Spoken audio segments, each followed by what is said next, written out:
ជំរាបសួរបងប្អូនទាំងអស់គ្នាថ្ងៃនេះខ្ញុំមានវីដេអូខ្លីមួយចង់បង្ហាញបងប្អូនស្ដីអំពីរបៀបចំហុយបាយដំណើបទោះជាការយកអង្ករដំណើបទៅចំហុយត្រូវចំណាយពេលយូរជាងការយកទៅដាំធម្មតាក៏ដោយការចំហុយធ្វើឲ្យគ្រាប់បាយមានរសជាតិផ្អែមព្រមទាំងទន់ហើយស្ងួតល្អដូច្នេះដើម្បីដឹងច្បាស់សូមអញ្ជើញតាមដានអំពីវិធីធ្វើទាំងអស់គ្នាជាដំបូងយើងត្រូវយកអង្ករដំណើបល្មមតាមដែលបងប្អូនត្រូវការទៅលាងឲ្យស្អាតចំនួន2ឬក៏3ទឹក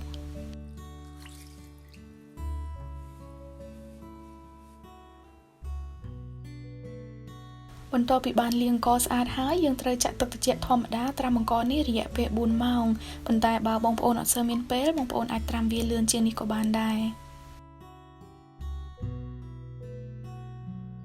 4ម៉ោងក្រោយមកយើងត្រូវចាក់អង្ករចេញហើយទុកវាឲ្យស្រស់ទឹកបន្តិចរួចត្រូវរៀបចំឆ្នាំងសម្រាប់ដាក់ចំហុយយើងត្រូវចាក់អង្ករនេះចូលទៅក្នុងឆ្នាំងចំហុយដែលមានដាក់ក្រណាត់ឬស្បែកទ្រាប់នៅបាតក្រោមផងដែរហើយពេលចំហុយយើងត្រូវលើកក្រណាត់ដែលនៅសល់គៀនមកគ្របពីលើអង្ករដើម្បីឲ្យចំហាយទឹកនៅក្តៅងុំល្អ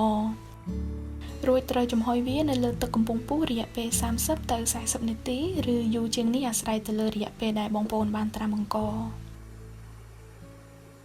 15នាទីម្ដងយើងត្រូវប្រើចង្កឹះឬសមជ្រោយអង្ករមើលម្ដងប្រសិនបើមើលទៅគ្រាប់បាយនៅរាងរឹងឬក៏មិនទាន់ឆ្អិនយើងអាចជ្រោយទឹកថែមបន្តិចម្ដងហើយបន្តចំហុយបន្តជ្រោយទឹករហូតទាល់តែបាយដំណើបបានឆ្អិនល្អតែប៉ុណ្ណឹងគឺជាការស្រេច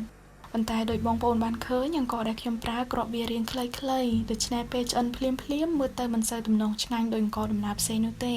តោះតែទុកឲ្យត្រជាក់ទើបមើលទៅគួរឲ្យឆ្ងាញ់ជាង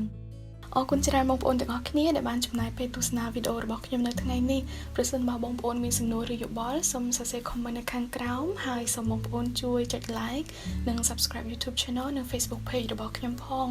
ហើយសូមជួយ share វីដេអូនេះឲ្យបានច្រើនផងដែរអរគុណច្រើនជម្រាបលា